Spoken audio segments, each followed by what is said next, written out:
Hey everybody, welcome back. James here again with you, and I got some pretty cool information about shooting pellets at the sound barrier in this video.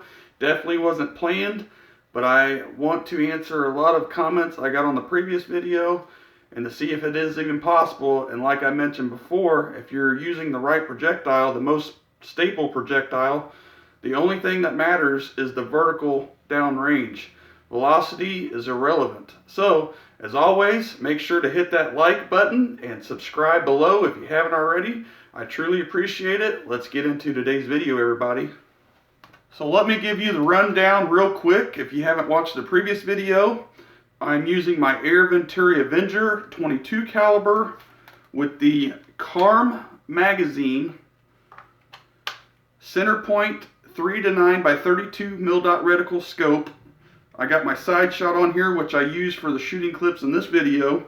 And in the last video, I used the FX 15.8 9-grain JSB pellets. Now, with that said, I turned this gun up. I had to get the velocities that I wanted. In the last video, again, this is following up, I shot at 955 feet per second on average.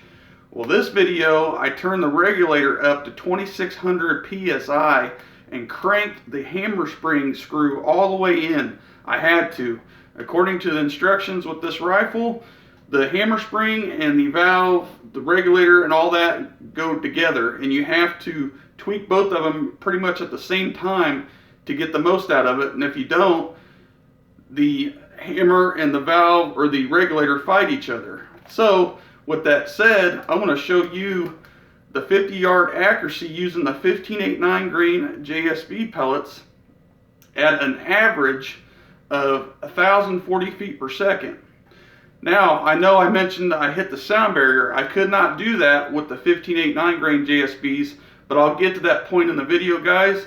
So I want to share the shooting clip of shooting the 15.8 9-grain JSB dome pellet, again at 1,040 feet per second at 50 yards, about 30 feet per second off, 35 feet per second off the sound barrier in the temperature outside below freezing.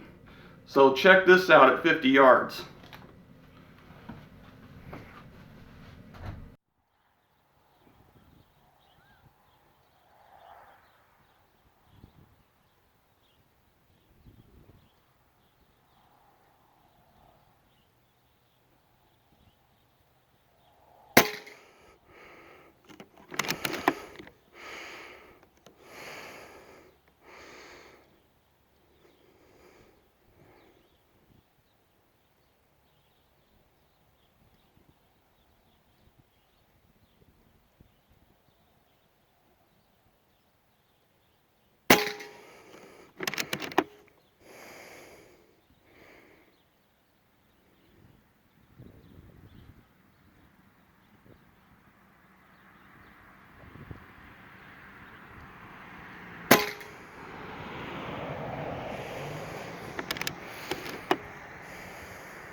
So here is that target, and you can see they got clustered up really nice, and I had the flyer covered, but I'm going to explain about that. Even at 1,040 feet per second on average, they grouped up nice. And again, that's just a hair off the sound barrier in this temperature. Now, why did that one shot happen? Well, believe it or not, again, you have to get the hammer spring and the valve and the regulator, all that, you have to be perfect. And there's a reason why that flyer happened. And I'm going to show you the slowdown clip of a quarter speed after I shot the first two shots for the group. The third shot was the flyer, and I want to show you guys that now, slow down as to what happened.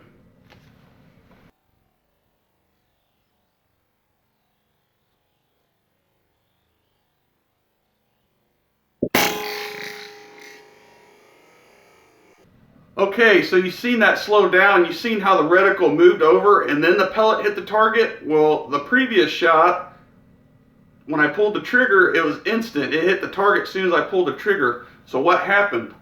Well, hammer bounce.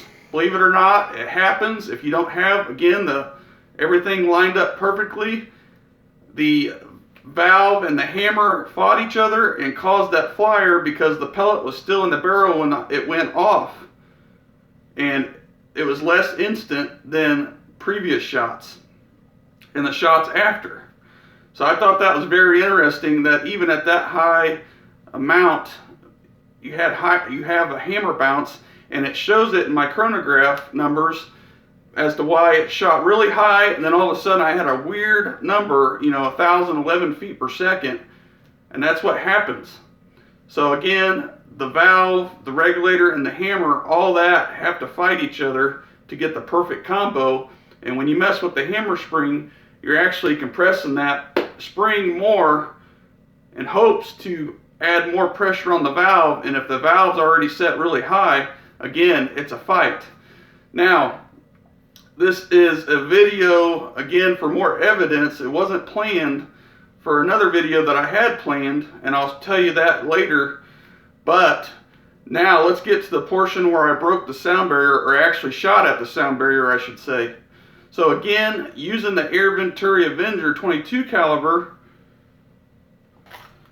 I shot with the JSB 1435 grain, and these pellets are going right at the sound barrier, right around 1,070 feet per second.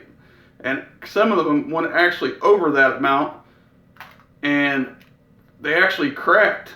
So on target, guys, I want to show you that shot, the shots that I actually took with this, the group precision, and to show you how stable they are even at, again, around the sound barrier.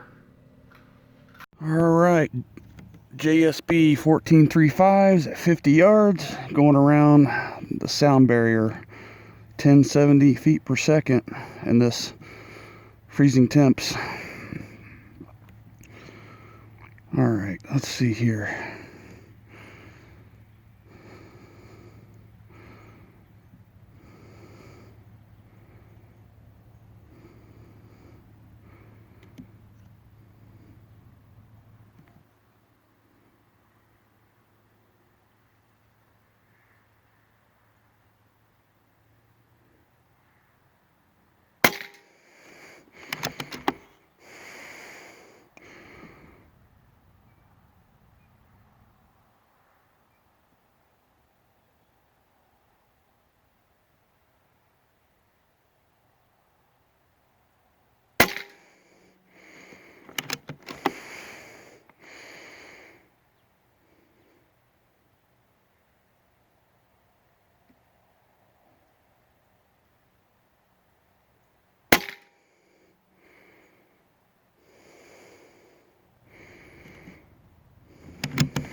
Okay, so you can barely see it, but I can see they're grouping right there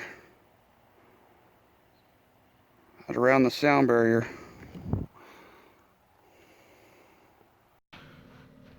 Okay, so you can see these shots grouped up nice. There's 4 right there, and I had one flyer that was the first shot.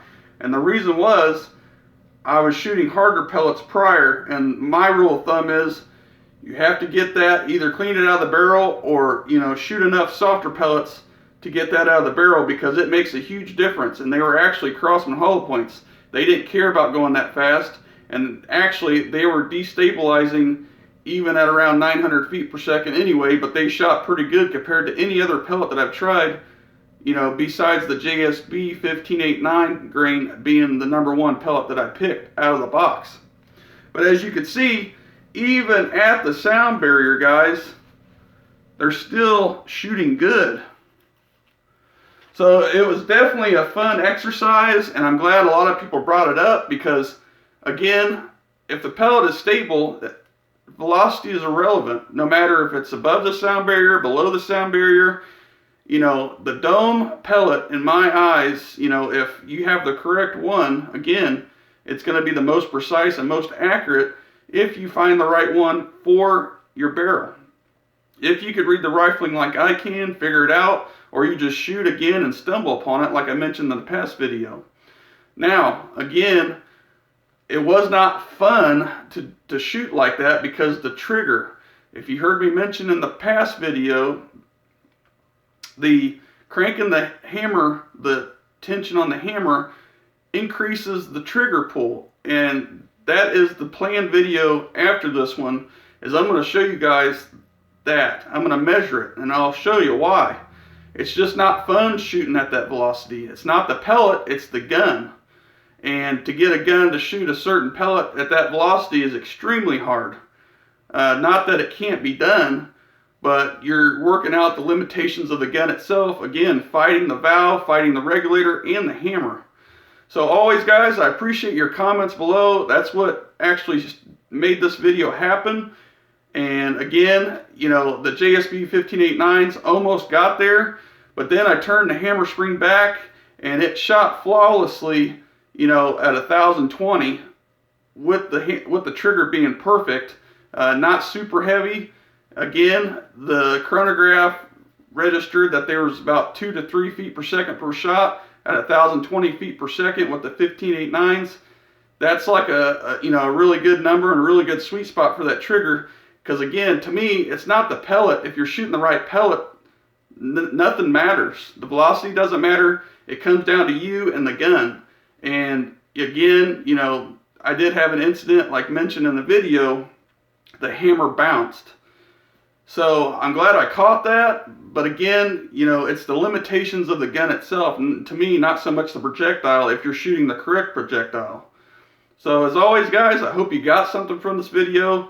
And again, it wasn't planned, like I said, but I wanted to answer some questions and comments that I had and, you know, just show you guys that velocity is really irrelevant, especially at the sound barrier. So make sure to hit that like button and comment below and subscribe if you haven't already. I truly appreciate it as always. We'll catch you guys on the next one.